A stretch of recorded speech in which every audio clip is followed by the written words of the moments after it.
Also, I watched the movie Pi recently. It was Oh just okay. God. Oh It was yeah, just okay. Pi is gnarly. Yeah, Um, it was a student film. I think that was his yeah. It was his first, first yeah. film. And Very, yeah. Yeah, very, very very. Kabbalistic, I mean, I'll very say this math much. schizophrenic. I won't give anybody shit for their first film. For example, like, we might be talking about Paul Thomas Anderson in the near future. I think that Hard Eight is probably like his second weakest film. A Phantom Thread, of course, being the weakest.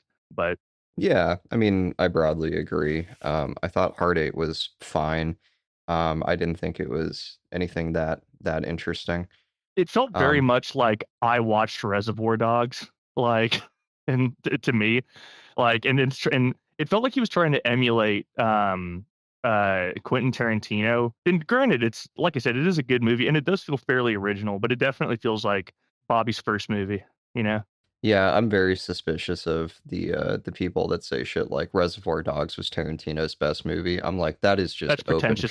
That is that is just open pretentious. contrarian. Like, That is so yeah. fucking pretentious. No, his best movie, obviously, was God. How am I drawing a blank on the name? Inglorious Bastards. That movie is so fucking awesome. No, and I'm Uh, sorry. No, I'll his still take best. Pulp Fiction. Pulp Fiction just has so many magic moments in it. No, all joking aside, I think my favorite movie of his is Jackie Brown because it's so good, dude. And Sam Jackson's character's such a fucking scumbag in it. It's great. Alrighty, Will, you good to go? Absolutely. Alrighty, let's get this ball rolling. So, konnichiwa, Will. Do you want to intro the podcast today? It's the shittiest way to start a podcast ever. Once, Uh, the famous samurai Miyamoto Musashi prevailed in a samurai duel against a famous opponent by showing up late, thus confusing his enemy, who had prepared for him to be on time. Both I and Richard sought to apply this stratagem and are starting 45 minutes late. So here we are to discuss Japan's most famous samurai, who in the last 2 days I have now consumed the complete works of, as well as heard several different scholarly notes about his life and his obsession with swords and feet and other typically Japanese characteristics. Dude, don't do him like that. Don't say feet in such a suggestive way, you fucking asshole. I wasn't suggesting anything. The fuck were you thinking? Oh, yeah, a man who likes swords and feet. That is a He talks about footwork a lot. He's not into stomping foot. He's not into floating foot. He's not into crow foot either. His or footwork is jumping foot. or jumping foot. His is the foot of no foot. That is Mhm. his method. Well, saying that he likes swords and feet makes him sound like one of those fedora wearing dudes that like cuts watermelons in their backyard. Like, I believe the only difference between Musashi and those guys is that Musashi actually can and did kill a lot of people. that's fair. And also Yeah, maybe I like mean, one way maybe we could think 90 of him, pounds as well. y- yeah, one way we could think of Musashi is as a prolific serial killer. He carved a path through 60 people, But you know what? which I will say, sorry to interrupt. If he is a serial killer, then he does serial killing the right way, which is with consent. I suppose the first event in Musashi's life is him killing a guy in a duel at the age of 13.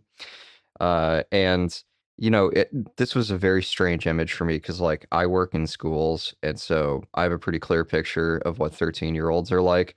And the idea of any of those little bastards killing me with a katana, forget about it, dude. Not a fucking chance. So I'm wondering what kind of mutant this dude must have been, because he didn't just like kill somebody like out on the street. Like he walked into town with a sword, challenged a samurai to a duel, a man, and fucking killed him. End of story. Yeah, well, I actually have a quote about that if I can. It's funny how he phrases it because he is literally pissing all over that guy's grave. He says, "My first duel." This is, by the way, like in the intro to the Book of Five Rings, which Will and I will be talking about quite a bit today. He says, "My first duel was when I was 13. I struck down a strategist of the Shinto school, one Arima Kihei. When I was 16, I struck down an able strategist, Tadashima Akiyama. When I was 21, I went up to the Capitol and met all manner of strategists, never once failing to win in many contests. After that, I went from province to province, dueling with strategists of various schools, and not once failed to win, even though I had as many as 60 encounters. This was between the ages of 13 and 28 or 29. When I reached 30, I looked back on my past, and this is the part that I loved so much. The previous victories were not due to my having mastered strategy. Perhaps it was natural ability, or the order of heaven, or that other schools' strategy was inferior. By the way, audience, that's the sound of him spreading his ass and shitting all over the grapes. I mean, he to be fair, he said it could have been luck, Yeah, which is a or pretty the order of heaven. bold move. Yeah, yeah, pretty worthy move. I've heard money managers say that, like people that have beat the market for the last 20 years, where they've just been like, yeah, I mean, everybody thinks they got a method, but it honestly could have just been luck. Mhm. And yeah, so we'll never know whether Musashi managed to kill 60 people in a row through pure luck. But I would say the statistics on that suggest that maybe there was a skill factor involved there. Well, I had a question. While I was reading, so for context, Musashi was adopted. Well, not adopted. He was taken in by his uncle when he was about 6 years old, and his uncle was a devout Buddhist. And Musashi definitely talks about the Buddha, but I couldn't really nail down whether or not he really like gives that much of a shit about religion. Because sometimes he seems to pay it a lot of reverence, and other times he's like, "Yeah, you don't need to take it too literally. We're just cutting people's fucking heads off with swords." Well, there is speculation that he was friends with this Zen master named Hakuin, who lived at the same time. And he certainly does borrow almost all, I would say, of his significant concepts from the lexicon of Zen Buddhism. Mhm. And we can talk about what those concepts are and talk more about Zen.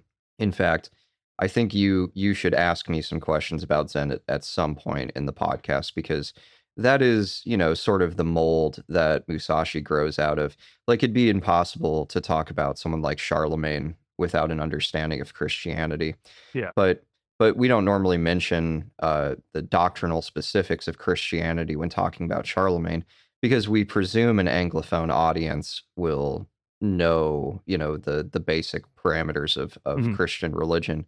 But there's no reason to assume that people know anything about the history of Buddhism. So Fair enough. yeah, we should touch on it at some point. I guess what I was asking specifically is I remember in our last series about Hunter S. Thompson, at some point you referred to him as culturally Christian rather than a devout Christian. I was just wondering while reading this, I wonder if you know, Musashi Miyamoto was more culturally Buddhist or devout. Well, I'm not a specialist in the history of Japan, so that's not one I'm gonna try and answer. Japan at this time has multiple religions, including Christianity, and as well as forms of Buddhism that are very different from Zen. And all over the countryside are different versions of Shinto faith, which is an animistic faith in which places and animals and a great range of living and non-living things possess souls. Mhm. And so I would say that Musashi is probably just culturally Japanese. Fair enough. I think that Zen as one of the religious options was especially popular among warriors and among political leaders, and we can talk about why that is. Mhm. But yeah, I don't know. Like I said, Japanese history is not my thing. All I know are some of the religious aspects and what Musashi thought about feet. Fair. Oh, it's kind of speaking of which, not feet, more so just the melting pot of religions in Japan. Have you ever seen the movie Silence by Martin No, Scorsese? no, you've told me about it, and yeah, I want to Yeah. watch it. So as a former Catholic, I felt it was my duty to watch it, and I really really Just liked like it. Spotlight. Just like just like emphasis on the former Catholic will. But, but no, there are a couple like bits of dialogue from that movie about sort of a cultural exchange from the Portuguese Jesuits and the Shinto Japanese that are really good. At some point, one of the guy's teachers just part of the well, spoiler alert for a movie that chances are if you haven't seen it, you never will. So one of the teachers, the part of the movie is that two students, two Jesuit priests, hear rumors that their teacher, their mentor that went missing in Japan because his entire group was executed, is actually still alive. And so they smuggle themselves into Japan to track him down. And at some point, they find him and find out that he's converted to Shintoism, basically. He's culturally Japanese now. And they're like, what the fuck, man? Because these guys, like, by this point, one of them's dead. Like, it's Andrew Garfield, the one that's still alive. And That he's like, what the that guy went down in history as the first weeaboo, actually. it's true. But he's talking to him, and it's so funny. He's like, dude, I get why you still care about this because you haven't been here long. He's like, this is think if you want to think of Christianity as a plant, this is soil that that plant can't grow in. We have no business bringing it to these people. He's like, I taught them for like 3 years, and he's not condescending them, by the way. He has a lot of respect for Japanese culture at this point. But he's like, I taught them about the Son of God for 3 years. And he's like, on the third year or however many years, he's like, after that many years, I was talking to them. And at some point I asked him, I was like, what, okay, well, what's the Son of God? And the guy pointed up towards the sun. He's like, they're still animists, man. All we're going in is we're coming in here and trying to force something down their throats that they have no use for. It's like, there's another bit of dialogue that I won't go too far into where the Andrew Garfield he's been arrested and he's talking to the local governor who's basically like, I need you to renounce your faith or we're gonna like torture you because we're so sick you fucking weirdos coming here. Like we're so fucking sick you weird creepy wizards coming in here and trying to fucking change us. Like and like I think that's where the metaphor about the barren soil comes in. The guy's like, you guys just need to stop, man, because like we've got our own beliefs and we're pretty chill with them. Like, like I said, you fucking creepers keep coming here to try and change it, and we don't know why you give a fuck. Yeah, you should leave us the fuck alone. And if you have so many opinions, you should start a fucking podcast. Yeah, but keep on selling us guns because those things fucking rock. Yeah, if we could keep having the the anatomy textbooks and the early scientific apparatuses like microscopes and yeah, also the weapons, that would be super sick. We also see that you're fucking up China really good, and we love to see that. Hmm. 'Cause that's like the younger brother watching the older brother get beat up by an even bigger kid. There's a certain satisfaction in it. Speaking of which, so audience for context, because this is already off the rails. So when we say we're going to talk about the Book of Five Rings, basically the Book of Five Rings is a codex on how to understand the school of combat, the style of swordsmanship that Musashi founded, called Hyoho Niden Ichi Ryu, which from this point forward, we're just going to call it the Ryu school. And basically what he's doing is in the last year of his life, he's like, I got to get this shit written down because it's fire. This shit slaps and it keeps killing people and it's so much fun. And so It's the one true way, as he says over and over and over. this dude, I gotta say, I think good or bad role model, I would kind of consider him a good role model, but he is just a dude who, you know, for certain people on the autism spectrum, they have hyperfixations, right? And and I am not saying this in any sort of disrespectful or weird way. I genuinely think that Musashi he probably had autism spectrum disorder, and also his hyperfixation was fucking cutting people's heads off with swords. And strategy. He loves strategy, and he shouts it out in all five of the books. I mean, he I don't know that he ever writes that he likes the feeling of killing people. I don't I think just he inferred. ever. Yeah, well, I mean, it'd be tough not to develop, I think, after the 51st time, a certain taste for it. Um, but still, he's not writing, as I have actually seen, books by soldiers like memoirs before talking about how good it feels to kill the enemy. He never says that in the Book of Five Rings. In fact, what he says is that you should basically operate emotionlessly, that you should drop your mind and drop your concepts, and that you should be detached and have a flexible, open mind like water and focus only on cutting the enemy. Mhm. Uh, and says that many, many, many times. And I mean, it's really strange as a modern person to read a book about how to kill people with swords that's 500 years old.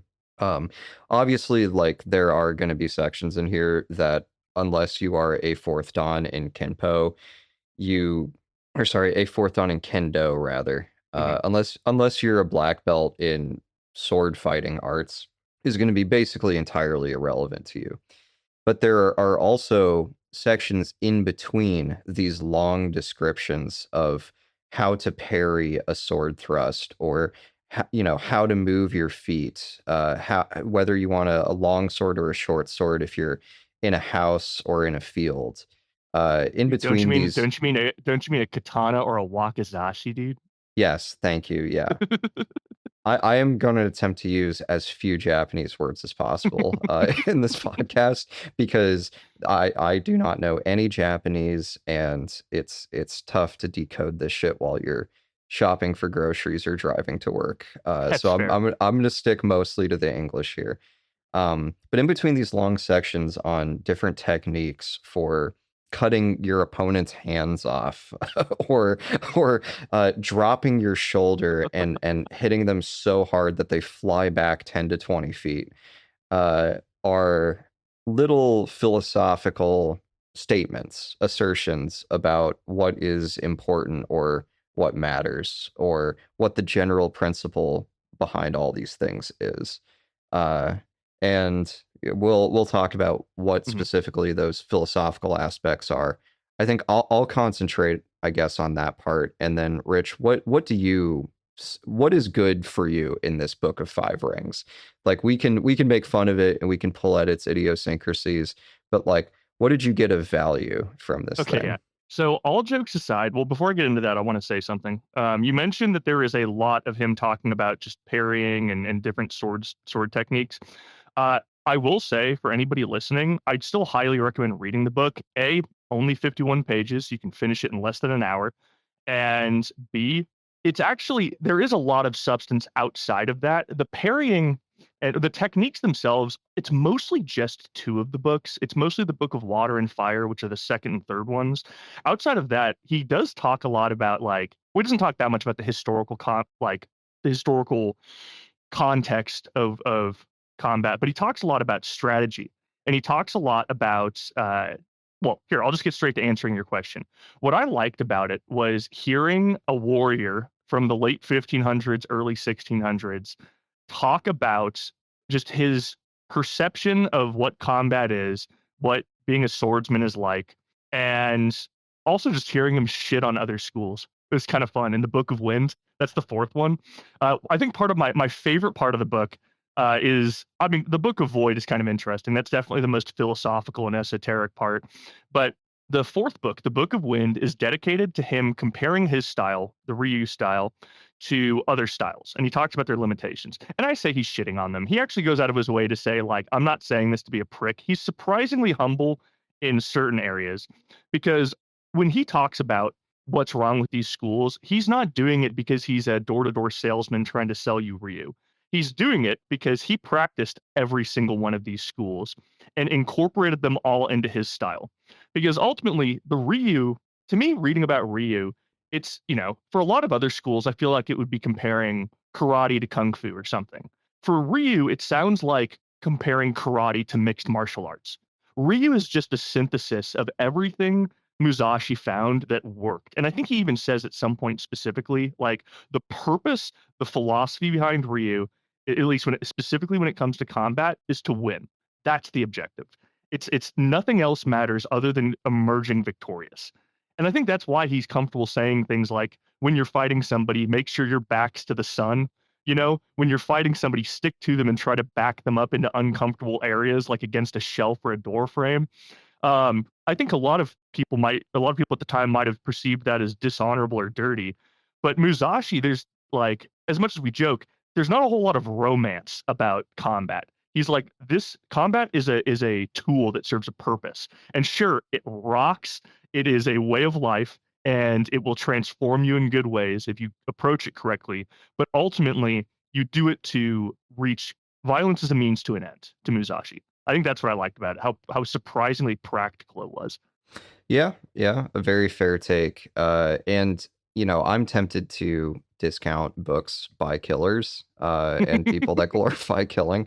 Um, and to a certain extent, like I do still think that Musashi is a very troubled person to put on a pedestal or to emulate. I mean, you're basically again talking about your love of a serial killer. He definitely did not need to go from town to town and challenge everyone to a duel and kill them. He could have gotten on just fine, uh, not killing all those people. Uh, but it's not a matter of passing judgment so much as the fact that I don't think that the table of virtues is quite the same for people whose profession is killing versus people whose profession is like teaching, Mhm. or nurturing, which is much more the spectrum of existence I find myself on these days. But nonetheless, like what made me think that maybe there was some intellectual depth or character depth to Musashi is right at the beginning.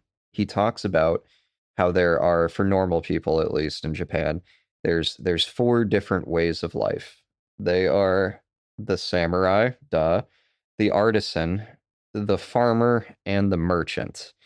And he gives his little explanation about like being an artisan. Like Musashi really likes carpenters. Yeah, I've got a quote And written down about that. apparently the ideogram in Japanese for carpenter basically is great and craft. So carpentry is the great craft of Japan. And he says, they're a lot like samurai. They have their training and their tools. They have a hierarchy. There's a progression from apprentice to master. There's a very clear, work ethic and standard of quality. Um, and he says that the true meaning of being a samurai is being someone that is willing to die for honor, someone who is willing to lay down their life for something.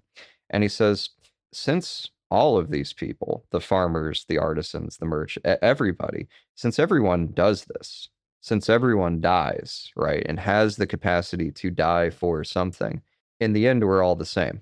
Mhm. And I Yeah. said, that shows me that he is not just like some kind of like samurai Yamato supremacist, Yeah. like some Well, some guy who just thinks of, everyone else on earth as lesser because he writes the book as if he thinks he's the best in the world. which is So probably a pretty fair take, at least in Japan. But I actually have a really good quote. Do you mind if I read it out real quick? It's what you were talking about. yeah, yeah. So Musashi says, "It is said the warrior's is the twofold way of pen and sword, and he should have a taste for both ways. Even if a man has no natural ability, he can be a warrior by sticking assiduously to both divisions of the way. Generally speaking, the way of the warrior is resolute acceptance of death. Although not only warriors, but priests, women, peasants, and lowlier folk have been known to die readily in the cause of duty or out of shame. This is a different thing. The warrior is different in that studying the way of strategy is based on overcoming men. By victory gained in crossing swords with individuals or in joining battle with large numbers, we can attain power and fame for ourselves or our Lord. This is the virtue of strategy. And this is all coming out of the Book of Earth. He later kind of draws that into comparing uh, not only carpenters but foremen to what you were talking about before. And in that he says the foreman carpenter allots his men work according to their ability. Floor layers, makers of sliding doors, thresholds and lintels, ceilings, and so on. Those of poor ability lay the floor joints, and those of lesser ability carve wedges and do such miscellaneous work. If the foreman knows and deploys his men well, the finished work will be good. The foreman should take into account the abilities and limitations of his men, circulating amongst them and asking nothing unreasonable. He should know their morale and spirit and encourage them when necessary. This is the same as the principle of strategy. Yeah, it's like you said, he's talking about the division, he's talking about the hierarchy, and he's talking about how, well, basically the hierarchy of the foreman and the carpenter is similar to the warrior and the strategist, in that every strategist should start as a warrior. Every foreman should start as a carpenter and work their way up so they understand combat and strategy, or in this case, carpentry, from every angle. That way they can actually distribute and delegate responsibility effectively and maximize the usefulness of the men that they have. He also later says that for somebody who can incorporate strategy correctly and well, a smaller army can beat a bigger army. You can flank them, you can surprise them and scare and demoralize them. Um, and yeah, it's like you said, like it's interesting because there's no bullshit to it. He sees people as fitting into that hierarchy, but it's not that condescending. Yeah, very well phrased. All right, Will. So earlier you brought up Zen Buddhism and you mentioned that, some people might be very familiar with it, some people might have a passing familiarity, or some people might not know shit about it. And I think that to understand Musashi, understanding Zen Buddhism is fairly important. So why don't you give the audience a little taste, a little description of the most general possible description of Zen Buddhism? See, audience, that right there is what's known as a trap, because any attempt to describe Zen is automatically wrong, according to Zen. The first patriarch of Zen, a man named Bodhidharma, while he was traveling in China, was approached by the Emperor Wu, who asked him, "What is the most holy and sacred doctrine of the Buddha?" And Bodhidharma replied, "Vast emptiness, nothing holy in it." And that is the basic position of Zen. Zen is an approach to religion that is free of dogmas. Zen is not a philosophy because it is not based on rational argument. It is not really a religion in the conventional sense of the term, although it has religious aspects, including things like sacred sites, ordination, scriptures. But what's funny about Zen scriptures is that many Zen scriptures say that the value of Zen scriptures, the proper use for them, is toilet paper to wipe away the filth of the mind. There's no emphasis or insistence on any particular doctrine. The essence of Zen is the cultivation of a state of awareness which cannot be communicated in words. And that's why there are all these stories in Zen where the student comes to the master and says, what is the essence of Zen? And the master says something like, "Fuck off, go figure it out yourself," or "I don't know," or just slaps him in the face. Because the core message of Zen is that the most normal, everyday, moment to moment, simple, uncontaminated, unmodified activity of the mind is all that there is, and that the closest thing you can say in words to what that state is vast emptiness with nothing holy in it. So basically, what you're saying is that Zen Buddhism is everything Osho, sacred be his name, wanted us to believe.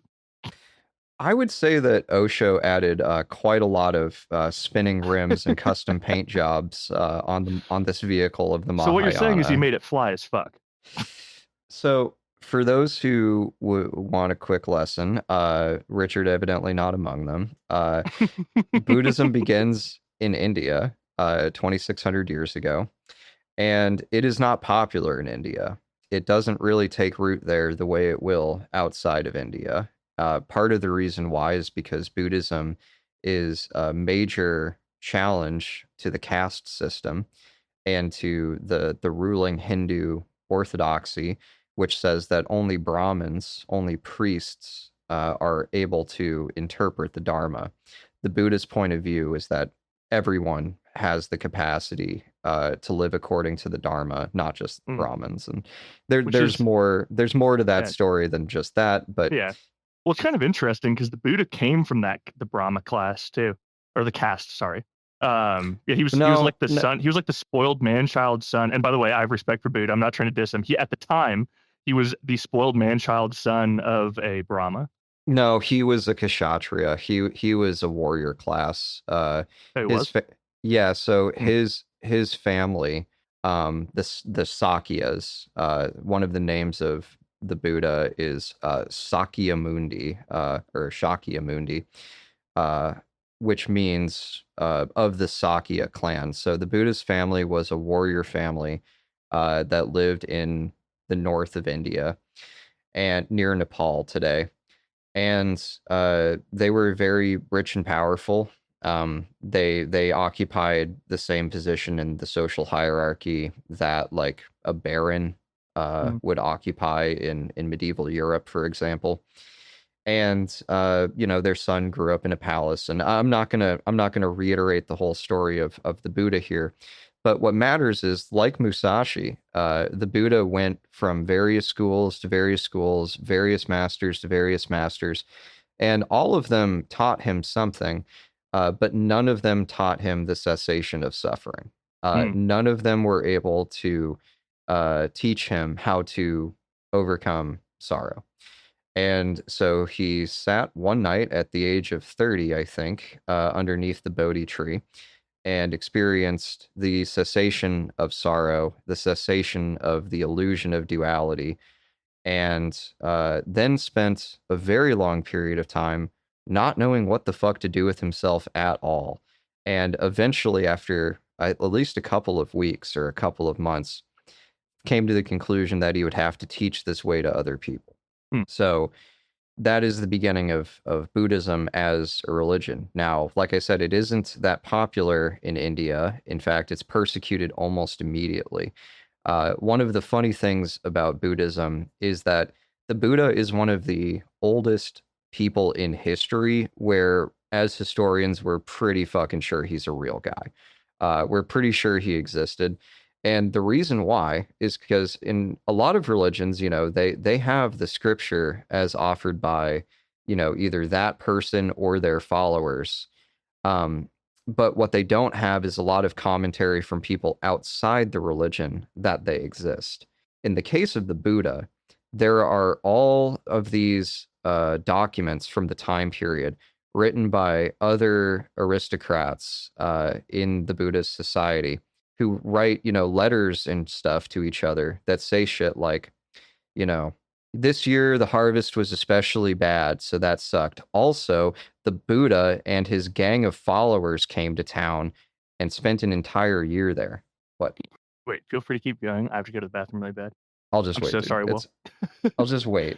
Just Dude, just tell me to stop you next have to edit time. this part. I know. Well, here's the thing. I know, but I Well, we had to take a break in my exposition of Zen for Richard to take an enormous shit, which is exactly the kind of thing that extensive Zen training has led me to be completely tolerant of.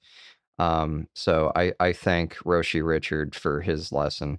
And anyway, so in this highly abbreviated story of the history of Buddhism, Buddhism jumps from India to China, where it merges with Taoism to form what's called Chan, Chan Buddhism, and Chan Buddhism then hops across the pond to Japan, where it becomes Zen.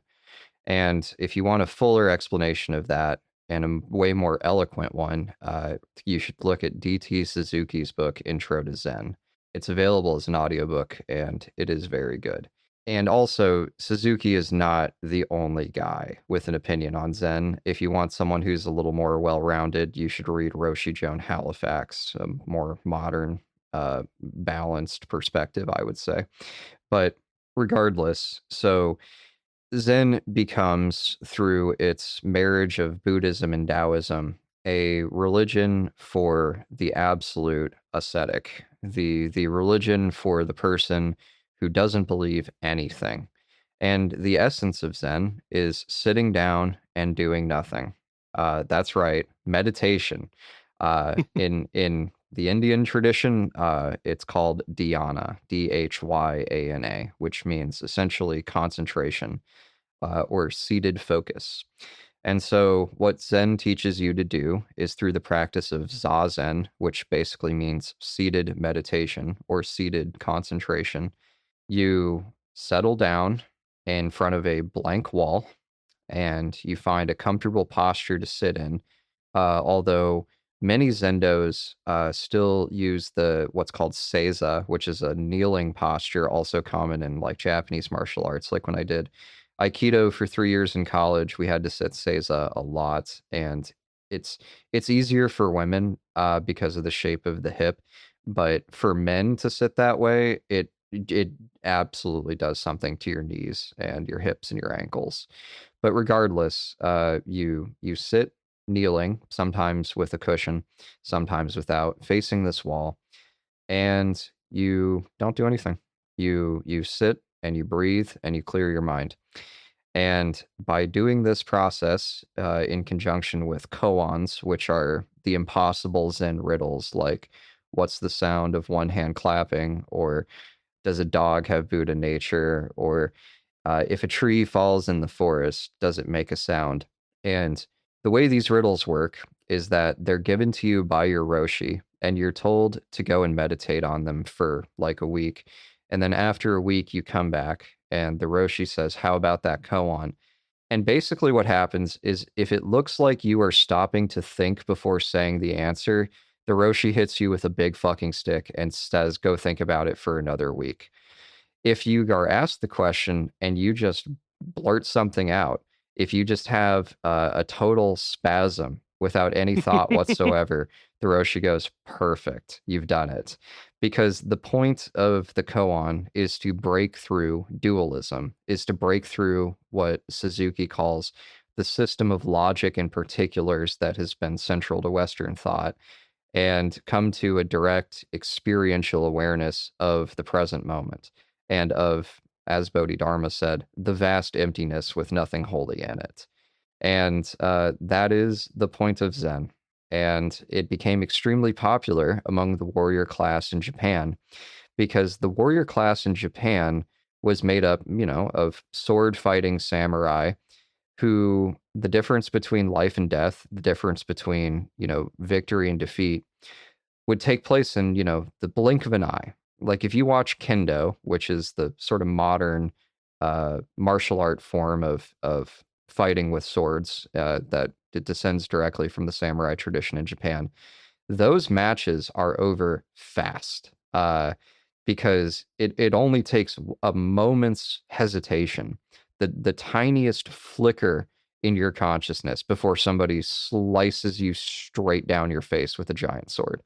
And so Zen as a system for calming and stabilizing the mind in the present moment became very popular for people whose job it is was to basically pay attention or die, which is why many samurai also practice things like flower arranging and calligraphy, even though they had nothing to do directly with surviving a fight to the death with another giant dude in armor trying to kill you with a glaive or a giant sword or a halberd or whatever. The reason why calligraphy and flower arranging and, Musashi liked carpentry as well, and even like landscape design, the reason those skills are cultivated is because they train your awareness. One of the most fascinating things that Musashi talks about is the inner gaze and the outer gaze. Mhm. The inner gaze is how you're gay on the inside. The outer gaze are all the gays that are just out there having a good time. Sorry. Wow, what a culturally enriching bit of information, Will. No, no. Okay, okay. So actually, I he actually have a quote says, attached to that too, yeah. which Go you can ahead and read read it. afterwards. Yeah, go. Oh, I was going to say, well, I should say Musashi wrote, and this is in the book. This is the very end of the Book of Wind, the fourth book. There is no interior nor surface in strategy. The artistic accomplishments usually claim inner meaning and secret tradition, and interior and gait. But in combat, there is no such thing as fighting on the surface or cutting with the interior. When I teach my way, capital W, he likes to do that, I first teach by training in techniques which are easy for the people to understand, a doctrine which is easy to understand. I gradually endeavor to explain the deep principle points which it is hardly possible to comprehend according to the pupil's progress. In any event, because the way to understand is through experience, I do not speak of interior and gate. In this world, if you go into the mountains and decide to go deeper and yet deeper, instead you will emerge at the gate. Whatever the way, it has an interior and it is something a good thing to point out the gate. Sometimes a good oh fuck. Okay. I just have to say something really quickly before I finish that quote. I was telling Will the translation that I have is fucking terrible, so I apologize if this is a little bit mush mouthy. Whatever the way, it has an interior and it is sometimes a good thing to point out the gate. In strategy, we cannot say what is concealed and what is revealed. Accordingly, I dislike passing on my way through written pledges and regulations. Perceiving the ability of my pupils, I teach the direct way, remove the bad influence of other schools, and gradually introduce them to the true way of the warrior. The method of teaching my strategy is with a trustworthy spirit. Yeah, so there's a lot of the right way, the wrong way, the true way, the one way, and yeah, it gets a little chafing after a Yeah. while to hear Musashi insist over and over that his method will always succeed, because it is in accordance with divine heavenly principles or the only true principles of swordcraft. And um but regardless, he has this distinction that he makes between looking inward and looking outward. And when he talks about how when a samurai is standing on the field of battle, he should be, first of all, looking at something very, whatever the nearest threat is, as well as looking out to the sides, as well as looking inward. And you get the impression that what or another example of gaze is he instructs you exactly how to look at your opponent in a duel, Mhm. right? Where he says you should not have any wrinkles in your forehead, but maybe you can furrow between your eyebrows. And Yeah, you should how, have your nostrils slightly flared. yeah, and you should look at them, but in a way where you're taking in their entire body, right? And that also gets taught in a lot of standing martial arts, Mhm. is how to do soft gaze, how to basically look at someone in a way where you see the pattern of their movement instead of just looking at the fist as it's coming at you. Because if you're looking at the fist that's coming at you, you're missing the other hand, which is going to hook you from the other direction. Yeah, which is part of the And reason why he dual wields swords, which is amazing we have not mentioned that yet, which is the yes, coolest yes. part So, about so it. yeah, yeah, yeah. So the distinctive thing about Musashi's school is that it's a school of dual wielding swords.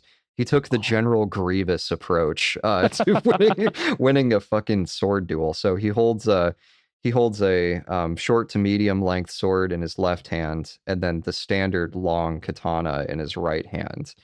And that's his recommended method. Yeah. When he talks about why he likes that too, and he said that something that he doesn't like about just wielding a sword with two hands is the way that he phrases it, it lacks fluidity. Like it makes you a little bit more rigid in where you can move it. Meanwhile, dual wielding swords like a fucking maniac, it allows him to be constantly doing something. He can parry with one hand and strike with the other. He talks a lot about that in the Book of Fire as part of the techniques, like if somebody attacks you from the right, hit, clap your right-handed sword against theirs and then do a quick cutting motion upwards with your left hand, yada yada yada.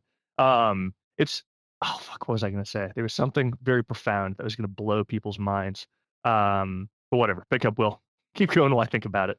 Well, I mean, as Musashi gets older, what's funny about his life is, and Richard and I were commenting on this off air earlier, is that on one level of analysis, he's obsessed with honor and dueling, and he has poured, as he says in his sort of end of life testament, this document called the The Dokado? Dokudo Dokado. It's Dokkodo. So like Will So said off the bat, we're gaijins. So using forgive us if we my mispronounce it. knowledge of anime, I'm gonna go ahead and say that's pronounced Dokado. Wow, Uh, Will. Dude, uh, wait, your fedora slipped off, dude. Put it back on. I've actually, Rosetta Stone Japanese. I've been working. No, anyway. So near the end of his life, Musashi is less and less interested in fighting and killing, as I guess you might expect, and becomes interested in, as he says, teaching himself all different arts without the need for a master. So which is kind of a funny thing because I was recently reflecting on something I call expertitis, which is where when you have someone who is, objectively an expert in one domain and has success in doing that one thing, they then believe that they just have the Midas touch in general, and that they're just great at shit overall. And I mean, look no further than Elon Musk. But at any Or rate, Jordan Peterson. or Jordan I Peterson, remember you and I or had a conversation months ago when you were visiting San Diego where we mentioned that, like, for anybody listening, Will and I do not like Jordan Peterson. I apologize if you do, so I'll keep this brief. But we kind of dislike him. And something we mentioned is that the first videos I ever saw of Jordan Peterson and that you saw of him were when he was doing lectures on psychology. And there was actually some meat to it. Like, I liked it the first time I watched it. But what you said is that one of the biggest issues that or not Musashi, that Jordan Peterson had, was that the second he achieved some fame, he thought that he had to have a take on everything, politics, every other, like, science, anything that could be studied, he had to have a fucking hot take on. And that's when it went downhill and he became one of the most obnoxious. He became an incredibly obnoxious Kermit the Frog voiced man. yeah, because then he had to have a perspective on climate change and a perspective on Russia and Ukraine and a perspective on whether transgender people are mentally ill or not. And after taking L after L after L on just the most brain dead fucking takes imaginable, including the take that climate change isn't real because we can't define the word climate. Uh, it just became clear that he was suffering from maybe like one of the world's worst cases of expertitis. Mhm.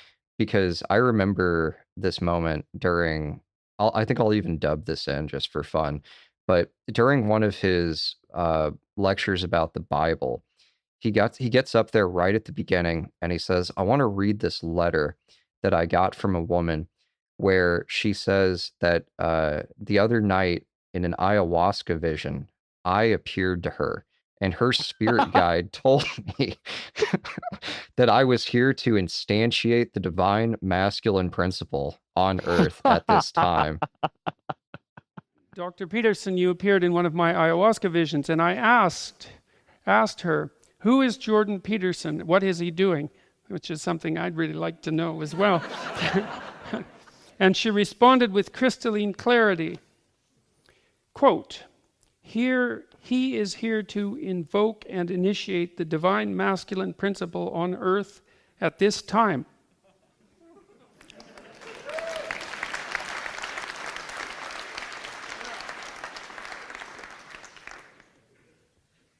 So I'm up here to thank you deeply and profoundly on behalf of the Great Mother herself, the goddess, the divine feminine principle, who has been eagerly awaiting the awakening of the masculine principle into divinity and service.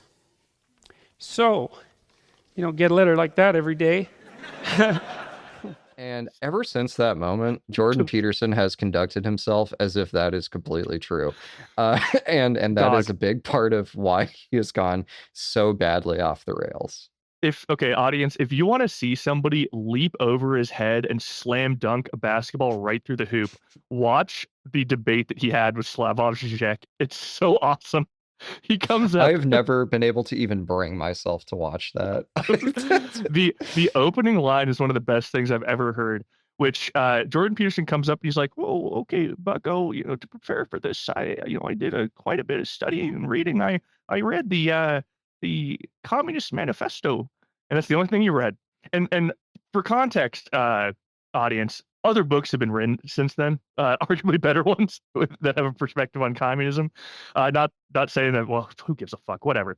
Long story short, it would be like if a Christian and an atheist went to a debate, and the atheist was like, "In preparation for this, I read the book of Genesis." So you're donezo, buddy. You're fucked, brother. Yeah. Anyway, let's get back to Musashi, I think. Sounds Uh, good.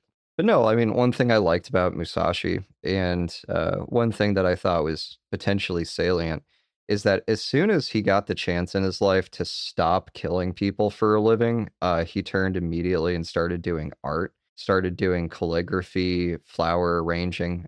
He made paintings. You can look up Musashi's paintings. And he became, the image you have in your mind, if you've ever tried to form this image of like the honorable samurai at the end of his career, like serenely sipping tea, standing in his perfectly raked Zen pebble garden, as master craftsmen go to and fro. It's a very pleasant image, Musashi, at the end of his life. And he is someone who spent the first half of his life, yeah, going around.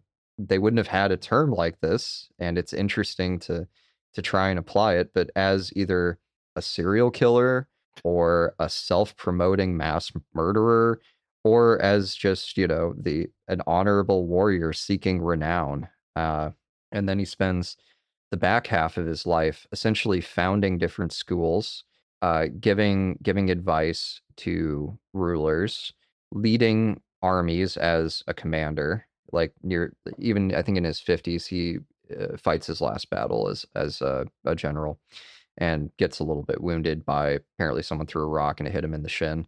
Um, and then at the very end of his life, all he seems to care about at all is finishing his book and in expounding his highest teaching, which is the book of the void, or Yeah, in my translation, it was the book of the ether, because there's four elemental books, earth, air, water, and fire, right? Just like Avatar. And then there's a fifth element, which is ether or void, depending on the translation. This is also by far the shortest book, and it it's like a has couple paragraphs long.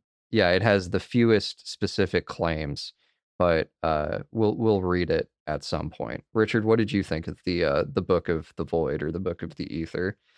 I mean, I think it's the reason why we were talking about Zen Buddhism. I think that's the most telling sign of where his beliefs are.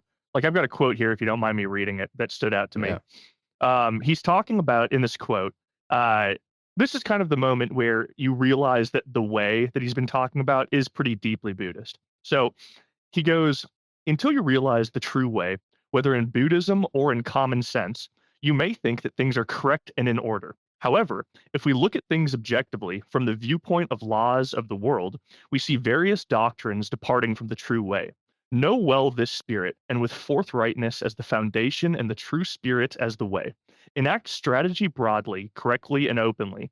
Then you will come to think of things in a wide sense, and taking the void as the way, you will see the way as void. In the void is virtue and no evil. Wisdom has existence. Principle has existence. The way has existence. Spirit is nothingness. No notes. Yeah. Oh, also something I wanted to. So I told you earlier that I forgot something, and I was trying to remember. It came back to me. Something that I love. Musashi knows that he cooked with a statement when he ends it with the phrase, "You must consider this deeply." That shows up multiple times, and it reminded me. I laughed every time because it reminded me of, for reference audience, my algorithm on Facebook is fucked. It is just done at this point. It's the most brain rot shit you can possibly imagine because it works, and I will always look at it for 45 minutes after I wake up, and I get a bunch of like stupid Sigma male grind set memes I where you're was hearing just like, about to yeah, bring up Andrew Tate, dude. The dude, it's yeah, Ratatouille meme. where you see you'll see like clips from The Sopranos with like trap music blasting over it, and the quote is like, if she cheats on you, she belongs to the streets, and underneath it says, read that again. That's it. I just kept on thinking about that every single time Musashi would say, you must consider this deeply. Hustlers must watch. Hustlers must read Musashi. That probably is a take one of those guys would have, because they seem to love fucking Sun Tzu, which is not that far off. I don't think there's a more illiterate group of dudes than the Andrew Tate fandom. Well, they'll you certainly know? tell you they read it. Yeah, they will definitely listen to a podcast about the Book of the Five Rings and then go around saying they read it. Um, yeah, I mean, there is this is one of the topics that we threw out before we sat down, which is, and I want to be clear, none of this is Musashi's fault, but Thank you for saying. but it is absolutely a fact that among the dude bro business jack money head community, there is an exorbitant level of interest in Musashi and Clausewitz and Sun Tzu and these other like strategy books. And what is so fucking funny about reading any of these books is that almost all of them have so many like just general and contradictory statements and caveats that it's not clear if you sat down with The Art of War or sat down with the Book of the Five Rings. It's not clear what, if any, real advice you could get out of any of them. Uh, like The Art of War is full of statements like, where the enemy is strong, avoid him. Where the enemy is weak, overwhelm him. Or like Musashi, it's full of statements like, if the opponent expects you to go left, go right. It's like, well, no shit, dude. Yeah.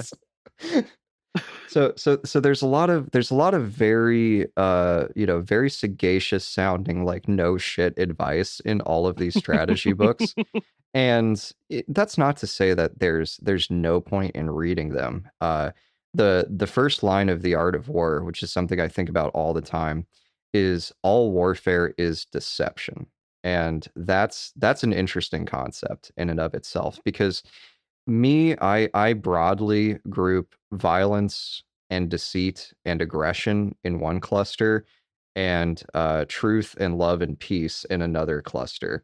And so, for Sun Tzu to just come out and be like, yeah, warfare and lies are the same. That is a pretty huge shot in the arm from my point of view, which I was not looking for the record, when I read The Art of War.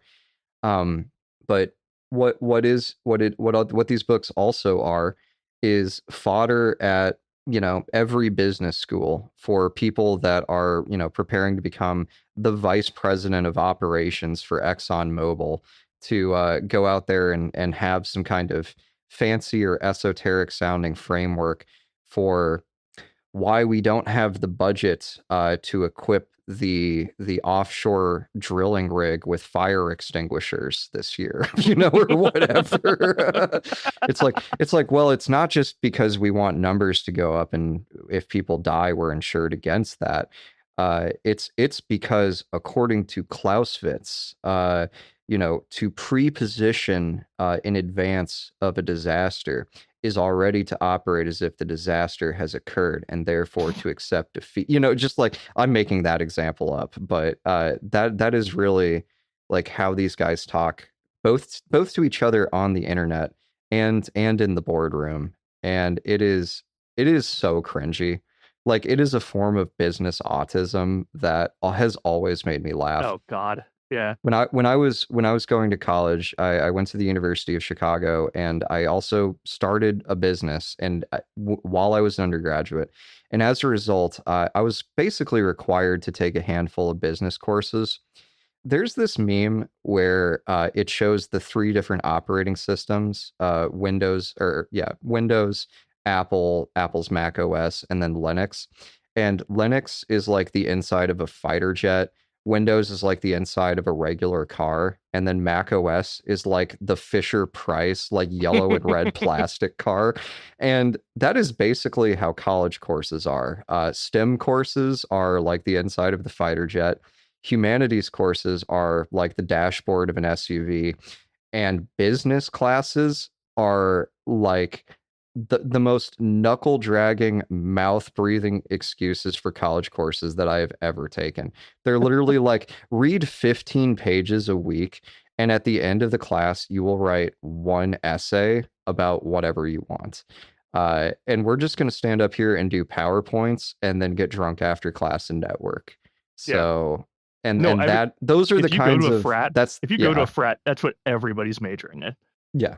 So that is among like, having now read a number of business books, like I've read, 10 or 12 of these business books, like Blue Ocean Strategy, or 0 to 1, or all of, Peter Drucker's little books. Like, this stuff is like intellectual Fisher Price material. Really, I swear to God.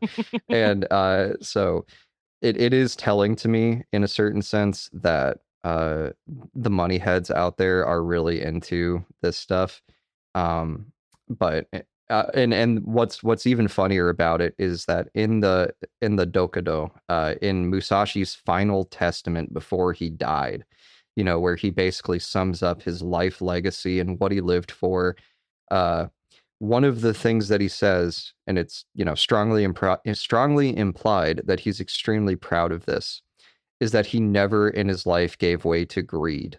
One of the things that he writes about himself on his deathbed is basically, "Thank God I was never a greedy bastard." I mean, hey, that's something he covers in the Dokudo.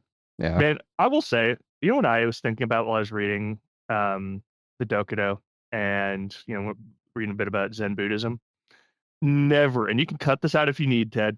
Never, ever, ever follow a belief system that says you can't eat good food or jerk off. That is just how I'm living my life now, because it's one of the by the way, we haven't really described it. The Dokudo is like, it's really short. It's like a couple pages long, and it's just 21 points that Musashi lived by. And the one that stood out to me the most was, don't eat good food. I was like, dude, okay. Well, also one last thing. Will's giving me the fingers, which means that we got to wrap this shit up. One thing that I wanted to say. No. That was the other finger. That was the keep talking finger while I look up the Dokudo. Oh, okay. Will and I recently off air were talking about how we need to like get our hand signals down because we're suck at it. We're so bad at it. We need to take an ASL course or something, because Jesus Christ. Okay, so what I was going to say was, I think another reason why frat guys might fucking love Musashi is the end of the Book of Wind, fourth one, is basically talking about the importance of big dick energy. I think I sent that to Will in a text. And if you don't mind me reading this quote, Will, Musashi says, I think I'm looking at the wrong quote. Once again, we can edit this part out. I have the Dokudo up. I can read it real quick. Wait, I think it wasn't the end of the Book of Wind. Okay, I was mistaken. It's not the end of the Book of Wind. It's the end of the Book of Fire, where he talks about how important it is to be him. He writes, "This book is a spiritual guide for the man who wishes to learn the way." Once again, we know Musashi. Uh, my heart has been inclined by the way of strategy from my youth onwards. I've devoted myself to training my hand, tempering my body, and attaining the many spiritual attitudes of sword fencing. If we watch men of other schools discussing theory and concentrating on techniques with the hands, even though they seem skillful to watch, they have not the slightest true spirit. Of course, men who study in this way think they are training the body and spirit, but it is an obstacle to the true way, and its bad influence remains forever. Thus, the true way of strategy is becoming decadent and dying out. The true way of sword fencing is the craft of defeating the enemy in a fight, and nothing other than this. If you attain and adhere to the wisdom of my strategy, you need never doubt that you will win. And what he's talking about right before that is, you mentioned, Will, don't plan that in the art of war, it says, don't plan for things going wrong, because then they surely will. Musashi talks about how you need to go into every fight not thinking that the person you're about to fight is a master, but that you are the fucking man, and that you're about to brutalize your opponent. Well, he doesn't phrase it quite like that. But long story short, he's like, you go into this knowing you're the fucking best, knowing you're the fucking man, and your will just become reality.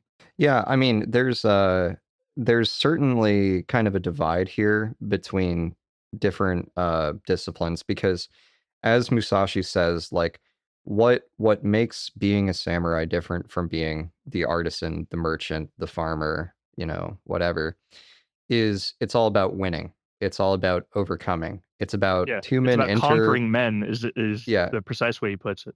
Yeah, and the lifestyle that I pursue is not about conquering or dominating anyone.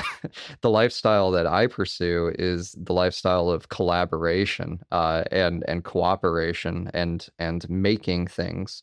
In the realm of art.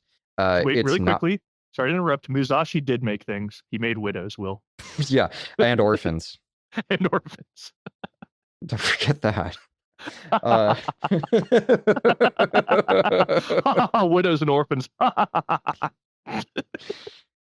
but the point is that, like, in chess, in competition, there's it's fixed. There's two people, and one's gonna win, one's gonna lose. In a samurai duel, one person's gonna win, one person's gonna lose.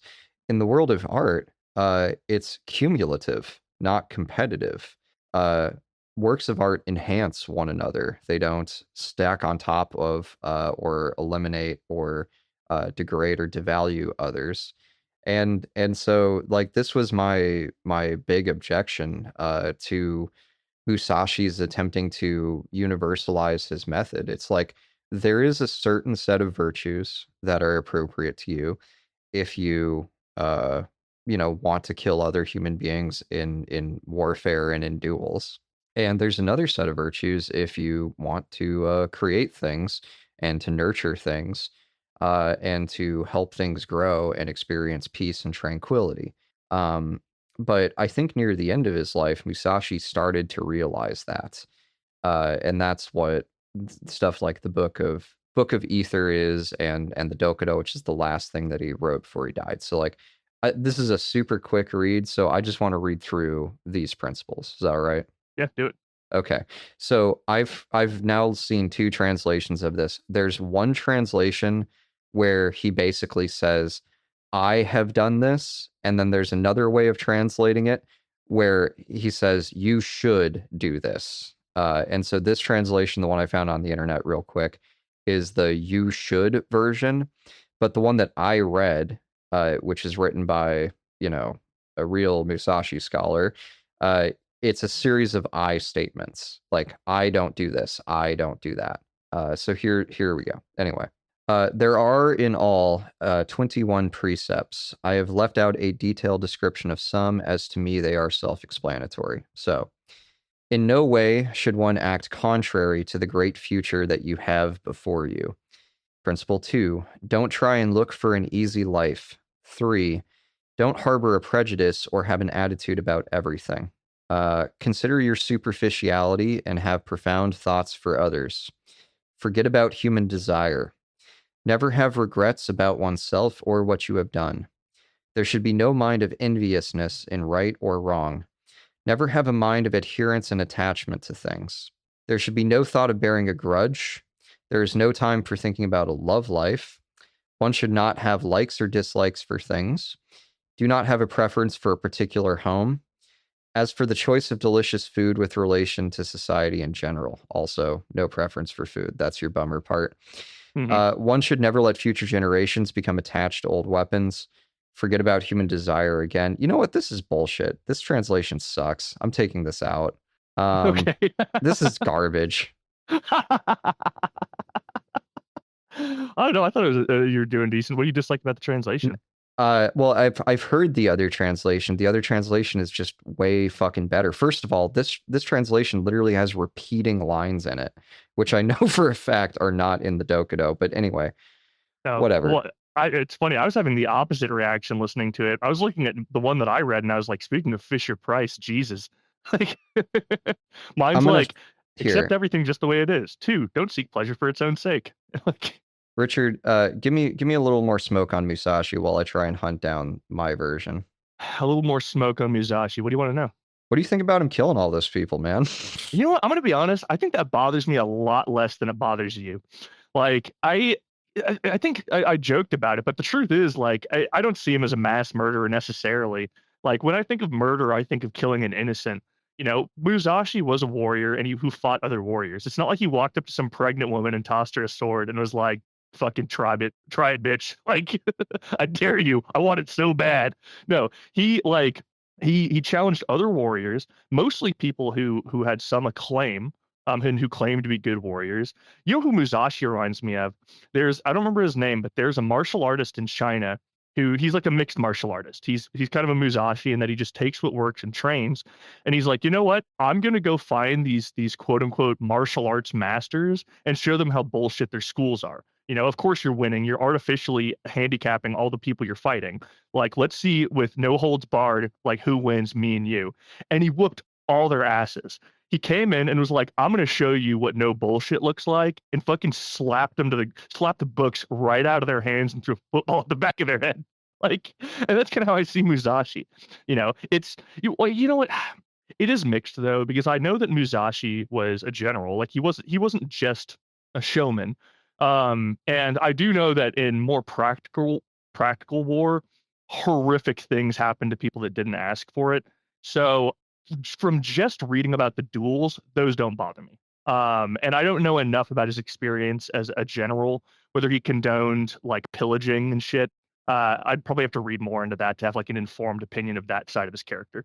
But yeah, as far as the duels go, didn't bother me at all. Well, part of the problem culturally is, when we think about knights, like in Europe, we think about Camelot. We think about jousting. We think about, collecting the lady's handkerchief and pinning it to your breastplate. We think about dudes, kneeling in front of a queen and getting, charged with sacred vows.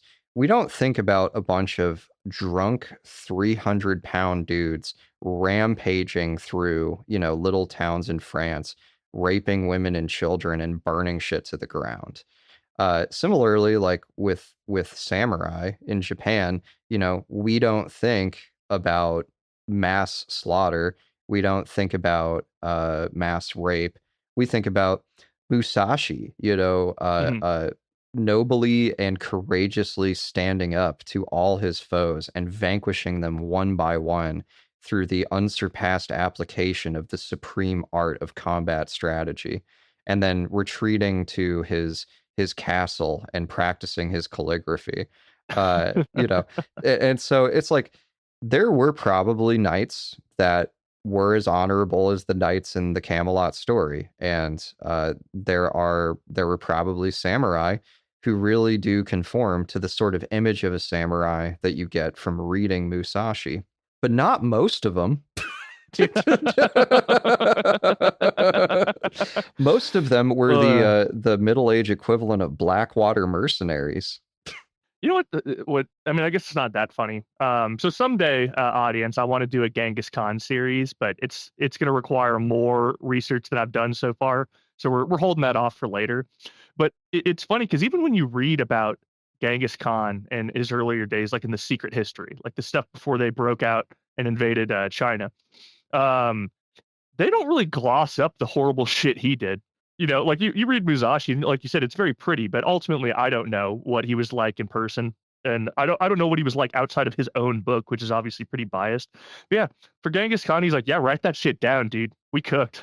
Like, we performed mass executions and threw rotting cattle. We launched rotting cattle over like brick walls to basically choke out people there to give them diseases and shit. Dude, this Genghis Khan series someday is gonna be so fucking awesome. It is going to be awesome. Okay, so I found the good version. So Okay, by the cool. way, if you want to read this, Richard, I don't know what you read. It sounds like you didn't like the translation or the edition. Mhm. I had a good edition. It's called The Complete Musashi, and it's translated by this guy Alexander Bennett. So Alexander Bennett, working from the cutting edge of scholarship in Japan to get the real text and everything we know about it. So okay, so this is called The Path Walked Alone, which is Dokudo, and I'll just read directly from the book here. So main points. This is the introducer. The document was written by Musashi on the 12th day of the 5th month, Shoho 2, 1645, 1 week before he died. It is a reflection on his life. He is said to have written the 21 one-line articles the day he handed the Gorin no Sho, Book of the Five Rings, manuscript to his disciple, Terao Magonojo. From the middle of the Edo period, this short document was treasured by adherents of Niiten Ichi Ryu, his sword school, and became known as Jiseisho, which means the pledge. Okay, so this was like up on the wall of his his dojo. So there are other translations. This text is not overly difficult compared to Musashi's other writings. Although ambiguous in terms of the original, I chose to translate the content as Musashi's self-reflective statements rather than as a formula for others to follow, which is what we were reading earlier. All right, so here we go. 1, and you'll hear the differences here already. I did not infringe upon the way of successive generations. 2, I sought not pleasure for pleasure's sake. 3, I harbored no biased feelings. 4, I thought lightly of myself and profoundly of the world. 5, I succumbed not to greed for the duration of my life. 6, I held no regrets for past deeds. 7, I was never jealous of others over matters of good and evil. 8, in all things I never despaired over parting. 9, I never held malice towards others, nor they towards me. 10, I steered clear of the path to attachment. 11, I held no preferences for anything. 12, I cared not where I lived. 13, I sought not the taste of fine food. 14, I possessed no old items of historical consequence to pass on. 15, I adhered not to superstitious beliefs. 16, apart from weapons, I sought not superfluous trappings. 17, I spurned not death in the way. 18, I sought not the possession of goods or fiefs for my old age. 19, I respected the deities and Buddha without seeking their aid. 20, I abandoned my body, but not my honor. 21, I never drifted from the way of combat strategy. God damn. It's the way, dude. Respect. Respect. I'm not going to make a joke. I'm not going to minimize that. Respect. Yeah. I mean, I joked about jerking off and eating good food, but those are pretty standard and good ways to live by. It kind of reminded me of St. Augustine and like Marcus Aurelius. It reminded me of Stoicism. Yeah, I mean the other category of dude bro who gets a hold of this shit is the only read Stoic philosophy guy. And the next logical step for the only read Stoic philosophy guy is samurai stuff. Because samurai stuff is also very much about making yourself stable. Like Musashi in one of his texts, not the Book of the Five Rings, but another one. It's called Combat Strategy in 35 Articles. Or it might have been Mirror on the Way of Combat. I don't know. I listened to all of them as just like one big audiobook. But he talks about how the highest ideal is to make yourself like a boulder, because a boulder sits there in the wind and the rain. Even the plants and the animals are powerless, to change the boulder. And there it sits, day and night, rain and shine, unchanged, undeniable. And he's like, to make your mind like this boulder is the chief aim of the inner practice of the way. And I mean, that's taken directly from Stoicism, and from guys like Epictetus and Marcus Aurelius. Probably the most famous passage, one of the most famous passages in the Meditations, is where Marcus says that the Stoic is like a man who makes himself into a cliff against which the waves of emotion, sorrow, and change foam and break, but do not alter. And so that is, it's the tough guy aesthetic. It's the I can't control the outer world, so I will stabilize myself from within. And I think as long as you have room left over after this psychic amputation process, to still enjoy life and to still laugh and to still have a certain playfulness and openness in your spirit, then okay. But I've seen, a lot of people basically kill their inner child on the idea that some dude on the internet said that real men don't cry. Mm-hmm. So that's my little aside there. I have a question for you. I mean, obviously, Marcus Aurelius would have been written, Jesus, fucking 1200 or not 1200 1800 years ago. Yeah. So 200 CE or so. Do you think there's any odds that Musashi could have read Marcus Aurelius? Do you think it would have circulated that far east? Oh, I'm tempted to say no way, because of how culturally isolated Japan was. Um, I do think that it was a widely read book in the Middle Ages, because it was in Latin, Mhm. and Latin was the language of the Middle Ages in Europe. But I don't know. That's a great question. Philologically, the influence of Marcus Aurelius. Certainly, the Stoics in general were major influences on early Christian thinkers in general. I mean, there's passages out of Saint Augustine that sound indistinguishable from Epictetus. And so the Stoic virtues, including things like, selfless and brotherly love, patience, generosity, uh, forgiveness. Like if you read the Meditations, Marcus Aurelius forgives people both in advance of them being stupid and after they've been stupid to him.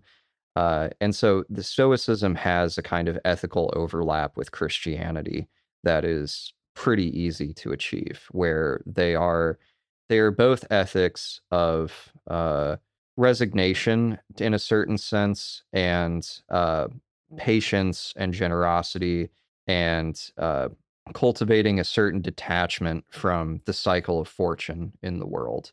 Both Christians and Stoics want to be sort of above it all. Mhm. So that is that's that. I don't think there's much of a chance that Musashi read Marcus Aurelius. I mean, I don't know how that would have worked. Translating it into Japanese, getting it over to Japan, almost definitely not, I'm thinking. Okay. Well, I was just thinking because, like I said, I mean, Marcus Aurelius lived in the 4th century, right? No, the two, basically Roast me, Will. 180. Let me have it. My head's Well, down. roughly like 180 CE to 200 CE.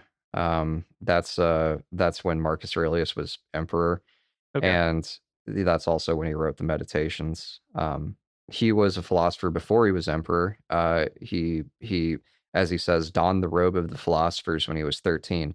It's an interesting contrast because Musashi killed his first dude when he was 13, and Mhm. Marcus Aurelius, who was the he was sort of like, if you know the story with Julius Caesar and Augustus Caesar, where Octavian or Augustus was Caesar's like step nephew who he thought Mhm. was especially brilliant and so spent a lot more time with. Marcus Aurelius was the step nephew of, God, I can't remember, some other Roman emperor who thought he was the next thing, and sort of groomed him for leadership.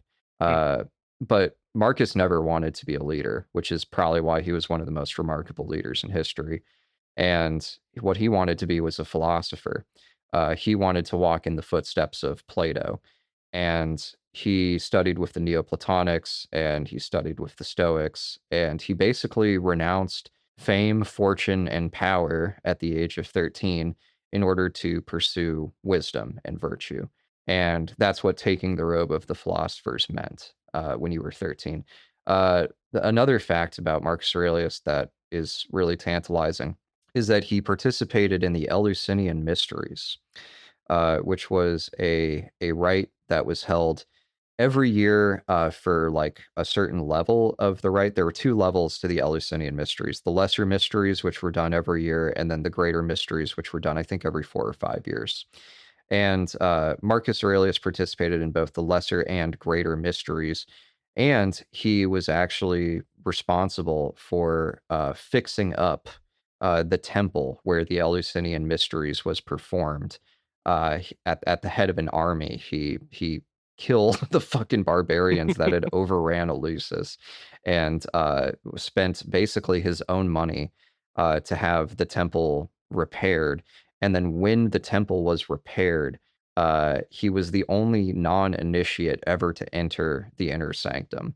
And so the Eleusinian Mysteries, by the way, which Plato and Cicero also participated in, were these underground rites. Like literally, they happened in caves, where there would be a week-long procession as people left Athens in like long lines of, you can imagine pilgrims traveling from one holy site to another. So singing, dancing, ritual bathing in the ocean, people getting intoxicated and holding orgies and feasts in honor of Dionysus, and then ultimately arriving at this town, Eleusis, outside of Athens, where they would purify themselves for a couple of days, and then take part in this ritual reenactment of the myth of Persephone, which is a myth of basically life, death, and rebirth. And we don't know what took place during the Eleusinian Mysteries. There are a few tidbits that we know, including that a potion called the Kykeon or the Kikion, Kykeon, this potion, the Kykeon, was drunk at the peak, the ritual climax of the Eleusinian Mysteries. And based on archaeology that we've done of actual vessels that contained the Kykeon, as well as the dental plaques of people that are known to have participated in the mysteries, it contained an LSD-like substance called ergotamine, which is secreted by this fungus, ergot, which grows on moldy barley. And so, like, if you harvest barley, which is a wheat-like grain, and you store it, and your granary gets wet, this fungus called ergot will grow. And if the fungus grows for long enough, and then you, like, say, make beer or bread out of it, beer especially because you never raise the temperature, you will basically produce LSD drink. And so it seems that the peak of the celebration of the Eleusinian Mysteries was the consumption of a psychoactive cocktail that was composed, we know, of a special kind of barley mixed with water and pennyroyal for some reason. Pennyroyal, which is a type of mint that also causes abortions if taken in high enough doses. So I don't know what the pennyroyal is about, but it seems like Marcus Aurelius, Plato, and Cicero went into a cave in this town in outside of Athens, tripped balls, and then emerged, all three of them, saying that they were forever changed and had overcome the fear of death. Well, we were born in the wrong generation, dude. What are What you the talking fuck? about, dude? You can order a sheet of acid for 100 or 200 bucks, and Yeah, not in a you can cave with a scary witch. you can find a cave, and you can find a scary witch. Some scary elderly witch that's been tripping balls for the last 50 years straight. Dude, if you look for them, they're out there. You know what? You're right.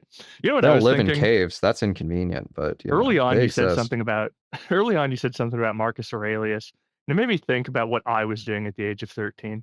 And I was like, oh, I was probably just sitting in the moping in the passenger seat of my mom's car listening to 3 Days Grace.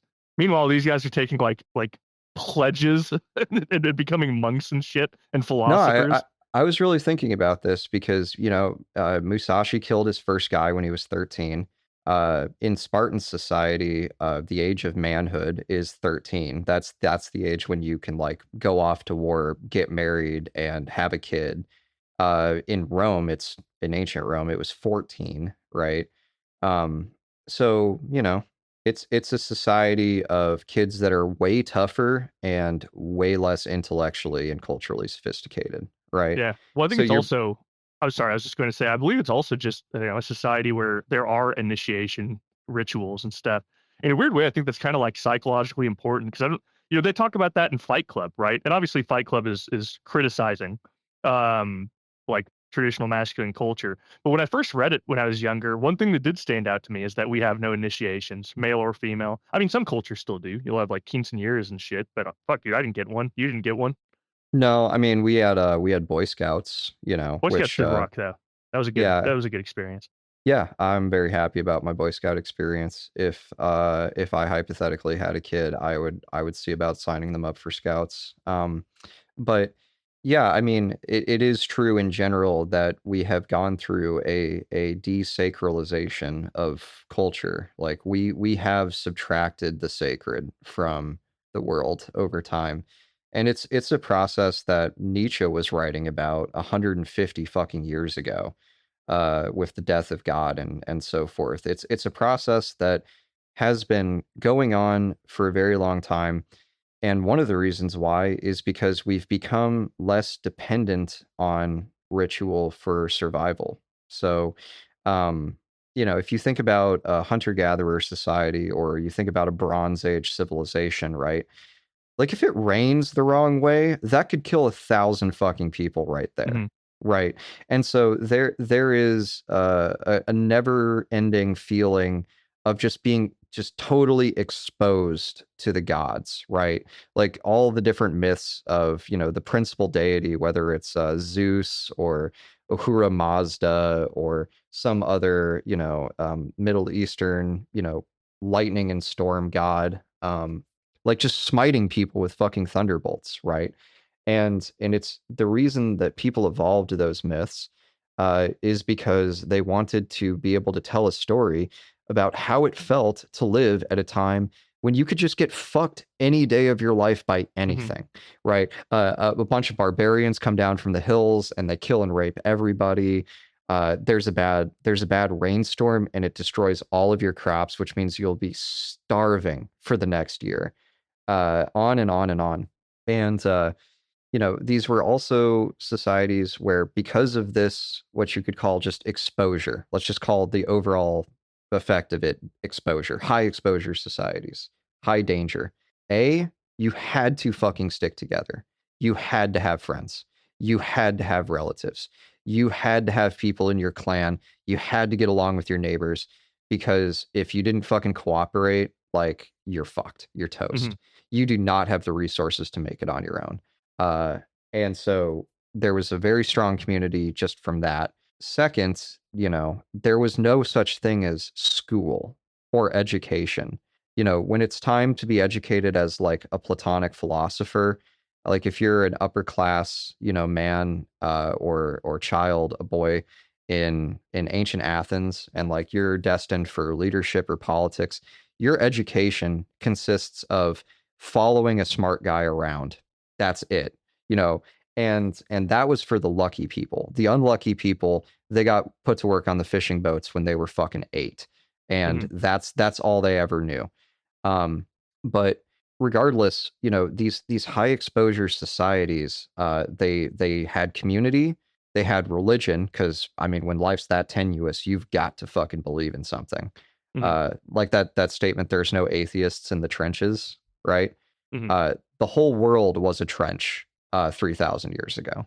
Um, and then, these rites of initiation, which were closely linked to coming of age and accepting the religion of the particular place that you were in.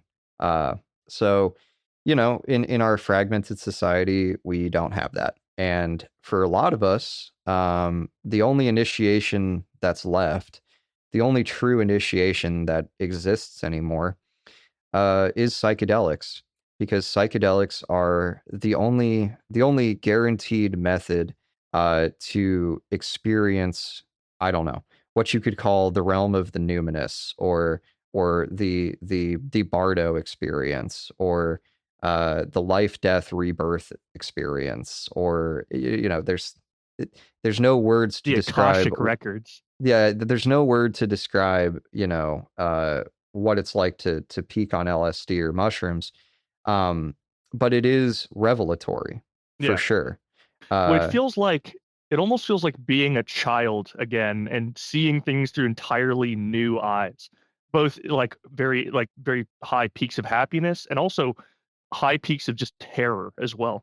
and Joseph Campbell talks about the fact that initiations are necessary for basically teenagers and teenage boys especially, because for women their initiation is menstruation, and then there's ritual, female only rituals. Campbell's source for all of this is like Native American society, Aboriginal society in Australia, the Bushmen of the Kalahari. Like these are his points of analysis, not things like Greek myth or whatever, at least in this case. But yeah, so for the man, or for the boy becoming the man, there is, as Campbell says, a sort of psychological crack up that happens right around the age of 14, right? That age of manhood in these older cultures, um, where you have to turn the corner from basically just doing what you're told and depending on older people to being one of the older people. And you have to take all the forces of like deference and submission that you've been very carefully trained into to keep you alive as a child. And you have to break out of all of those constraints and establish yourself as, being of the same order as these other adults. And, like when Campbell writes about what these initiation rituals were like, I'm glad that we're not doing them anymore. Usually they would involve like fasting for 3 days, having to fight and kill a wild animal by yourself. Usually you had to stay outside of the village. And then during the actual initiation, usually there was some kind of terrible physical trial, uh, sometimes including like scarification of the genitalia, or just some horrible fucking thing. Yeah. And there was also almost always the administration of various plants and potions, and you were supposed to go to the spirit world and meet your ancestors, and that was, then you come out of that, boom, you're welcome back in the village, bada bing bada boop. That's how you create an adult. uh old school Yeah. way of creating an adult. Well, I actually have a personal story. Not personal, but I heard a story when I was a kid that was kind of like that. When I was a kid, one day I went to church on a Sunday, and instead of having the normal sermon, they had a guest speaker who was a missionary, and he talked about how he had gone to, I don't even remember where. It doesn't matter. He had been living with a village for like a year, and he was helping them build wells and shit. So at the very least, he was helping, and he was trying to preach the gospel. And there was a point where somebody brought up to him that there were certain places he wasn't allowed to go, um, that the men were allowed to go. And eventually he found out that the reason why is because you're not considered a man in their culture until you've passed one of these initiation rites. And so basically, the way he put it, he's like, they had basically just seen me as like a giant pale baby, and so they didn't respect me enough to like let me go in there. And I was like, well, okay, like I guess I got to do this initiation ritual if I want to make any leeway with these guys. And so he asks what the initiation ritual is, and they're like, well, you have to hunt for your first time. And he's like, oh, well, that doesn't sound bad. They're like, yeah, you have to either with a spear kill a boar or a crocodile. And he's like, oh fuck. He's like, never mind. He's like, this is terrifying. And so he asked him, he's like, okay, I just need to be real with y'all. Which one's less scary? And they're like, the crocodile, frankly. Boars are absolutely terrifying. And so he goes out there with a group of these guys. And I think the idea is that, like, if you fail to hunt the animal properly, you have like a safety net. So they can basically be like, well, you're not a man, but you're not dead. So maybe you can try it again in the future. He's got these guys in canoes near him, or whatever sort of boat they had, and he's got the spear, and he had gotten the scariest advice possible beforehand, which was, if we get tipped over on this boat, uh, do not surface. What you need to do is you need to swim as deep as possible and hold on to the reeds, like underwater, because a crocodile is not going to open its mouth underwater. It will, however, open its mouth at the surface of the water and rip your fucking arm off. And so he's trying to hunt, and this dude's never held a fucking spear in his life. Like he's like, it's just like he's like, maybe I should get a new fucking job. He's standing there on this fucking on this canoe, and I think he thrusts and tries to get the crocodile and misses, and the crocodile didn't like that. So the crocodile comes up and rams the bottom of their boat and tips it over. And so he immediately panics and just swims. And he said he's never held his breath that long. No crocodiles nudged him. Nothing happened. But in his mind, he was like, at any moment, this thing could rip my head right off my shoulders. And he said that for like, I don't even know how much time, he would just let go of the reeds, circus. Jesus, I'm not speaking today. Surface, and take a quick breath of air and then go back down. And he said he probably got pushed downstream like a mile until eventually he felt safe enough to go back to shore. And yeah, he, believe it or not, never ended up killing that crocodile. He's like, fuck this. I'm okay if they think I'm a baby. This is terrifying. Yeah, Would you take the boar or the crocodile here? The crocodile, dude. I don't want to bore because the thing is, there's no hide underwater for the boar. Like, There's there's the climb the no. tree. Well, I can't climb a tree that fast or even particularly well. The boar's gonna get me first. Probably. Just like the crocodile would probably get your ass first in the water. No, but that's the thing. Is like at the very least with the crocodile, you have the option to submerge underwater so you know you're safe. I can submerge much easier than I can climb a tree. Is basically my point. I'm taking the boar, dude, because like, you know, at the end of the day, I'm a land creature, and at least it's land creature versus land creature, and not me trying to step into the house of the crocodile and fucking, and fucking tell it what's up. So Uh, as you know, the boar, I'm sure would be like much faster and probably harder to kill. Although I don't know, crocs have armor basically, so yeah. Well, I feel the like my crocodile design is flabby. highly optimized. 300 million years it hasn't fucking changed. It's an awesome organism. I feel like my thin-wristed fucking Southern California hands are probably not well equipped for either. I think I'm just boned. I think I'm just going to be a perpetual. Someday I will be an elderly baby to them, and they can laugh at me. They'll love it. It'll be great. Yeah, yeah. The honest answer is it doesn't really matter like whether you choose croc or boar because you're just gonna get your fucking leg snapped off either way. So it's kind of all the same. I'll say this much. I think being killed by the boar might be less unpleasant because, with the crocodiles, they roll you until you drown. So you're simultaneously having one of your limbs ripped off and you're drowning. If you get hit by the boar, you can die like Robert Baratheon in season 1 of Game of Thrones. Give me Right. something for the pain and let me die. You get to be a big dramatic bitch right before you die, and roll around and go, it got me. Dude, I want to die quickly and not even aware that I want to walk past a baseball stadium and have a baseball just fly 200 miles per hour through my head. I want to die. I want to die a lot like the way Musashi died, where he had, kind of an illness that he understood, and it would get worse over time, and then there'd be little periods where it was better, and he could do things like write or travel, but basically to just steadily watch the light slowly go out and just prepare your mind and your spirit for the death of the body, that or like the way Socrates died, where he knew he was going to be executed, and he had time and space to prepare himself and to gather the people that he wanted around him and to say what he wanted to say. That to me seems like the best way to go. Yeah, I don't So know about Musashi though, because I saw some online speculation that it was lung cancer. Like he had some sort of wasting illness of the lungs, and that's like yeah. one of the worst. Like TB in the Old West. Yeah, I never read any detailed descriptions of what he had. I heard that it was cancer of some kind. Yeah, and obviously this is all speculation. Who the hell knows? But it's just based off of the way people described it. Yeah, and there's a Kokura monument. Kokura is the city that him and his family was from, and his son raised a monument to him. And I think this will be like the last thing I read, because it's basically his gravestone Mhm. written by his son.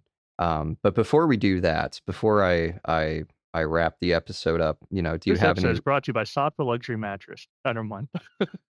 Yeah, this episode is brought to you by Blue Chew, something Musashi would have never needed. Enter code Richard at checkout for 69% off. Anyway, I apologize for interrupting. Any last thoughts on Musashi? No, honestly, I think I really enjoyed this. I thought it was a good conversation, and I kind of like the opportunity to get to read some of his work. There was one piece of Musashi's advice that I really liked. So he talks about different initiatives when you're fighting, and he's like, there's basically three things that can happen at the start of the fight. Either you go first, your opponent goes first, or you both go at the same time. And then once that happens, you could be fighting a lesser opponent, a greater opponent, or an opponent that's the same.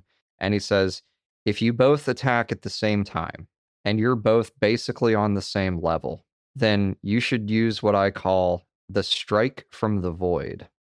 And the strike from the void means forget fucking everything. Forget all of your training, forget what you think you're supposed to do, and just do something totally wild and fucking random. Just hit the fucking RNG dice in your brain and do some crazy out of left field thing to break through the logjam. And I love that phrase, the strike from the void, of just doing something absolutely wacky that no one sees coming. Yeah, I think that's the Book of Fire. That's where he like the Book of Water. He discusses like more practical techniques, like pretty entry level stuff. The Book of Fire is basically just like here's the exotic shit you can start doing once you figure out that water bullshit. Yeah. And another theme that pops up in the sword fighting sections of the book, and I congratulated Richard on this because, audience, if you don't know, Richard is one of the great Sekiro players of all time. Richard has not only beat the game, but has beaten it on the way harder difficulty Dude, and no so Kuro forth. charm, and the demon bell rang, bro. Somebody out there's gonna understand what the hell I just said. Yeah. I don't care about From Software games. They're too hard for me. I just admit it freely. I'm too much of a bitch to play From Soft games. But not Richard here. Richard has played the fuck out of Elden Ring and Sekiro and I think Dark Souls too, right? Yeah. Well, part of the reason why is because I always wanted to play those games and they seemed too hard. And then in my adult life, I discovered something called Concerta. And let me tell you, a From Software game, I haven't used Concerta in years. I used it for like a year straight and was like, this is unhealthy. This is too awesome. But Yeah, to be clear, audience, we're not suggesting that you start taking orally yeah, available methamphetamine and yeah.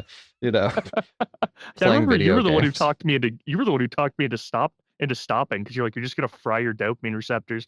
By the way, it was I wasn't like buying it from some random person. It was prescribed, but that doesn't make it much better. But yeah, so I'm actually glad we can talk about this just a little bit and then probably conclude afterwards. But part of the reason why I brought up Sekiro to Will, for those of you who don't know, it's just a sword fighting game that's pretty fun. You play like a ninja that on a mission, and it's awesome. But there's a huge character in it named Ishin Ishina. And until I started studying uh, Musashi in preparation for this episode, I just, I loved Ishin Ishina as a character, but I didn't realize there were any real world parallels.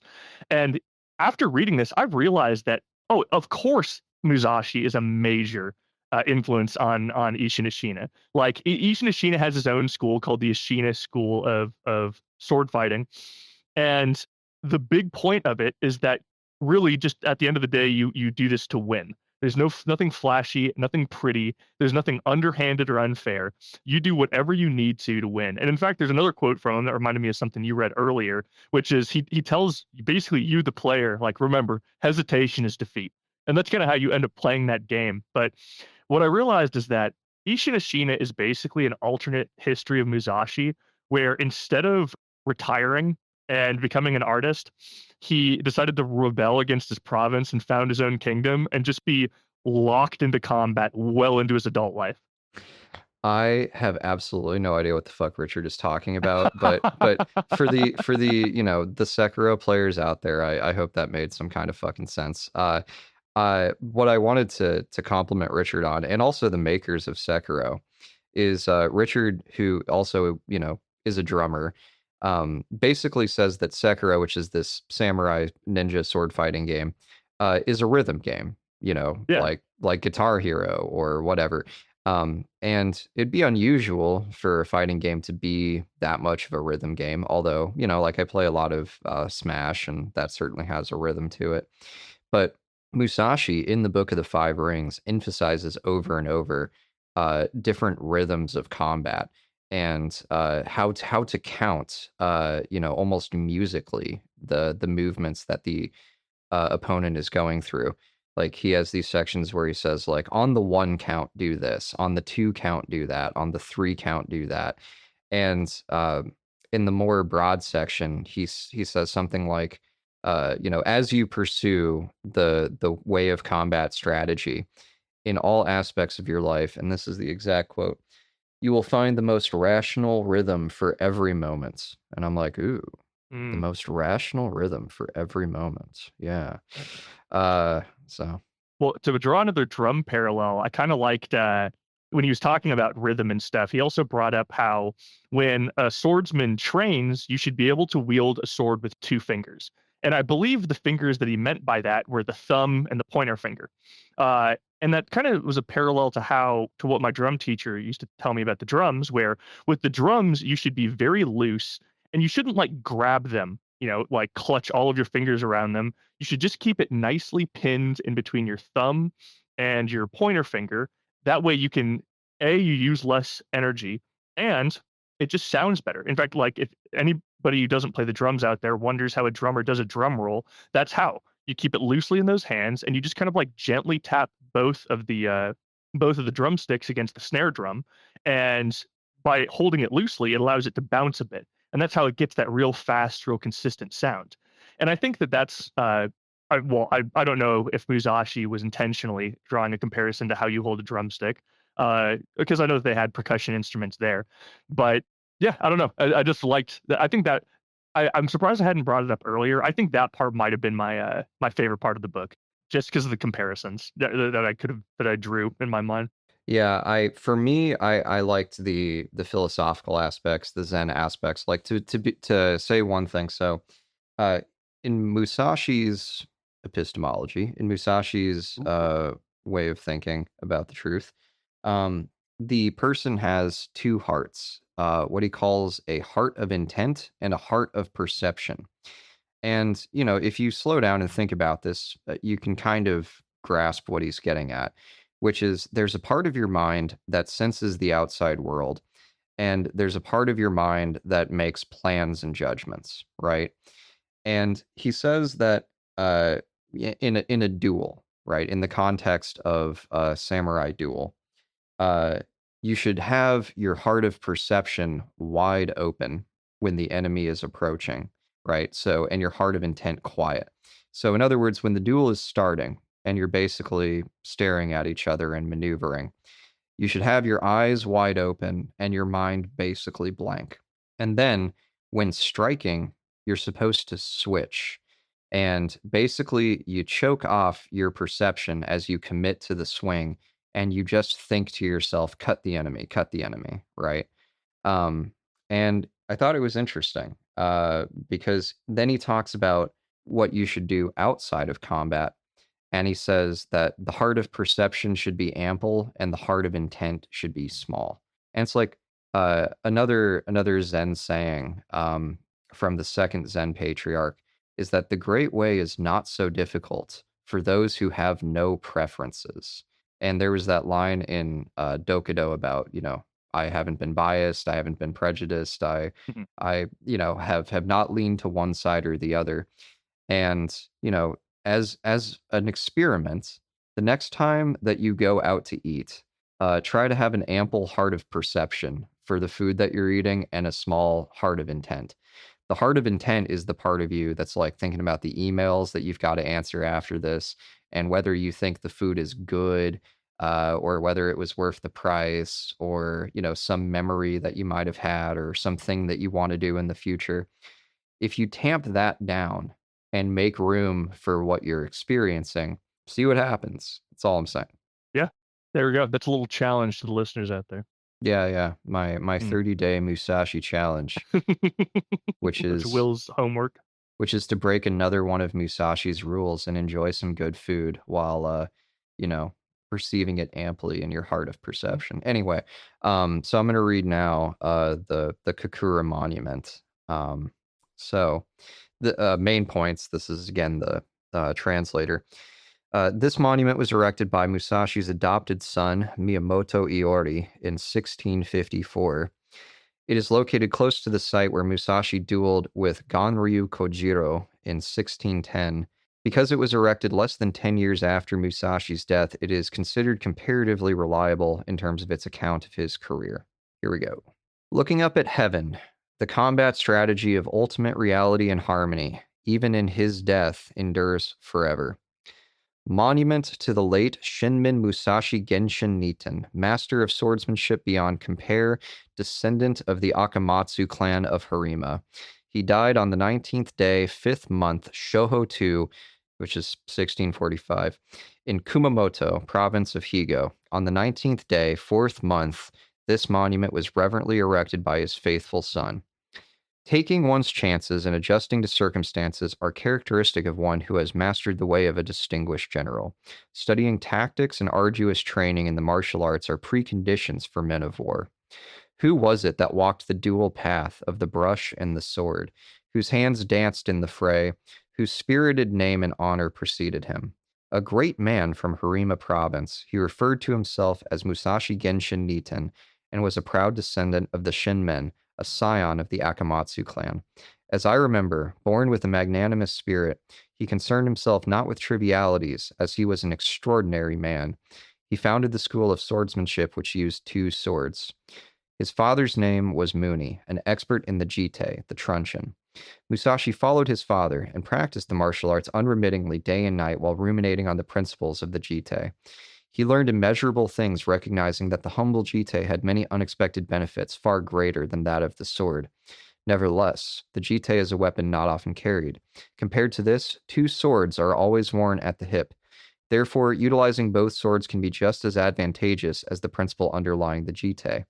Musashi gave up the art of the jite in favor of using 2 swords. His skill with dual swords was as magnificent as a sword dance. His iron sword soared and his wooden swords vaulted. Although his adversaries ran hither and thither to escape his blows, their evasive movements were futile. He seemed like a bolt shot from a powerful crossbow. Never did he miss his mark. Even the great Chinese warrior Yang would have been no match for Musashi.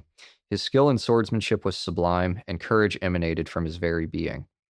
Musashi first arrived in the province of Harima when he was 13 years old. At that tender age, he was keen to test himself in combat against the swordsman Arima Kihei of the Shinto Ryu. It was a comfortable victory for Musashi. When he was 16, he ventured to Tsushima province in the spring months. It was there that he challenged the formidable swordsman known as Akiyama. Calling for a test of skills, he successfully struck his adversary down without breaking a sweat. His name started surfacing in the region's towns because of these feats of valor. Musashi then traveled to the capital. It was there, in Kyoto, that the Yoshioka family, veritable masters of the sword, resided. Musashi challenged the family heir, Yoshioka Seijiro, to a match which was to take place at a spot called Rendaino, on the edge of the city. There, both men fought courageously, like a dragon against a tiger. It was a decisive blow from Musashi's wooden sword that ended the match, snuffing out Yoshioka's breath as he fell to the ground, barely alive. As he had been felled by a single blow, Musashi decided not to end his life. Seijiro's students picked up their limp master and carried him away on a board. After undergoing a course of medical treatment and bathing in hot springs, he recovered, but he gave up swordsmanship and became a priest. Yo, dabbing on this guy on your gravestone. Oh, that's I beat brutal. I beat this guy so hard he went into the clergy. Later on, Musashi pitted himself against Yoshioka Denshichiro on the outer periphery of the capital, Kyoto. Denshichiro arrived at the site of the duel with a wooden sword measuring more than 5 feet in length. Undaunted, Musashi tussled with his foe, and after wrestling his weapon away from him, delivered a fatal blow. The hapless Yoshioka fell to the ground and died soon after. Yoshioka disciples schemed revenge, justifying their underhand tactics by saying, "It is permissible in strategy to do what needs to be done, though it is deemed dishonorable. All armies must concoct plans to prevail in war." They congregated at a place called Sagarimatsu on the outskirts of Kyoto with Yoshioka Matashichiro. He and several hundred of his disciples, with staffs and bows in hand, assembled with the intention of destroying Musashi. Musashi, however, was astute enough to know what his opponent was planning, and he also knew that an opportunity would present itself to him in spite of their efforts. Seeing through the Yoshioka strategy, he told his own disciples to hang back, as the affair was not their concern. "What if hordes of angry men come for your blood?" they cried. "I will observe them passively, as if watching the clouds float by in the sky. What have I to fear?" Musashi replied. When the intrepid Musashi charged head first into the fray, they dispersed in terror as if being hunted by a wild animal. Too frightened to carry on, they left the scene. The people of Kyoto were astonished at Musashi's courage and remarkable strategy that allowed a single man to defeat many foes. What unknown wisdom underpinned his swordsmanship? The Yoshioka clan were teachers of the art of the sword. Even during the rule of the shogun, Ashikaga Yoshiteru Muni, Musashi's adoptive father, was summoned to take part in 3 matches against the Yoshioka in front of the shogun himself. Yoshioka triumphed in one of the bouts, but winning 2 of the 3, Muni was declared peerless swordsman of the realm. Musashi had already engaged in several matches against the Yoshioka family during his time in the capital. Through their defeats, the reputation of the mighty house of Yoshika started to decline. There was another renowned swordsman in the land known as Ganryu. He wanted to challenge Musashi to a duel to settle the issue of who was the better warrior. To this end, he challenged Musashi to a test of mortal combat with swords. Musashi said, "Please, use a real sword and savor its merits. I, however, will use a wooden sword to teach you of its higher principles." The contest was arranged. In the narrow strait between Nagato and Buzan, there lies an island known as Funajima. It was there that the contest was to take place, and a time was agreed upon. Ganryu arrived with his sword measuring more than 3 feet in length. He fought Musashi in mortal combat, but Musashi knocked him dead with a single blow of his wooden sword during a flash of thunder and lightning. Following this momentous duel, the name of the island was changed to Ganyujima. Dude, fucking imagine that. Like, lightning strikes, and then this dude smacks you with a piece of wood so hard you instantly die. And it's such a big deal. They changed the name of the fucking island. God, he just ruined people's lives. Musashi took part in more than 60 duels from the age of 13 through to 30. Never once did he fail to win, but he would say that he was only the winner if he was able to hit his adversary between the eyebrows. This was something he maintained his whole life. There must be thousands, no, tens of thousands of men who have engaged in mortal combat, but none can compare to the greatness of Musashi. He is the one and only, and his fame has spread far and wide across the 4 seas. All and sundry know and praise the name. His memory lingers deep in all who understand such matters. He is remembered as a man who is peculiar but extraordinary, and in a class of his own. Musashi was truly a man of incredible strength and spirit. He would say that the art of swordsmanship can only be learned by the heart through arduous training. Quote, "Once the self has been liberated through training, commanding an army or governing a province is surely not difficult to achieve." End quote. Yeah. Musashi was already well known for his skill in swordsmanship when Ishida Jibunosho, a vassal of the Toyotomi clan, staged his rebellion, and when Hideyori's insurgencies were carried out in Osaka and Setsu. But no words can truly describe his greatness and courage. This is the part I like. Musashi knew correct etiquette, music, archery, horsemanship, writing, arithmetic, and the classics. He was talented in the genteel arts. In fact, there was little he was not gifted in. As he lay on his deathbed in Higo, he wrote, "Looking up at heaven, the strategy of ultimate reality and harmony, even with my death, will endure forever. As his devoted son, I hereby place this monument in his honor, so that all may know of this great man's life. I sincerely hope that generations of people will read my eulogy to this astonishing man. So great he was." God bless. God bless Musashi. He's going to be reincarnated as the 60 guys he killed in those duels. He's going to have to do 60 rebirths now to balance the karmic scales. Good. That's awful. Oh my God. And here's the thing. I know that he's quote unquote against pride or whatever, but he didn't do the wooden sword against the real one for any reason honestly, other than fuck you. He's arrogant enough to do it. Yeah. That is such a flex. You bring the real sword, I'll bring the fake sword.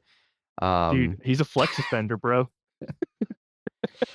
All right, Richard. Anything else for our audience before we wrap it up? No, I think I'm good. Thank you for everybody who listens. Will, you want to give them a little teaser for what's next? What episode we're doing next, or do you want to leave it a mystery?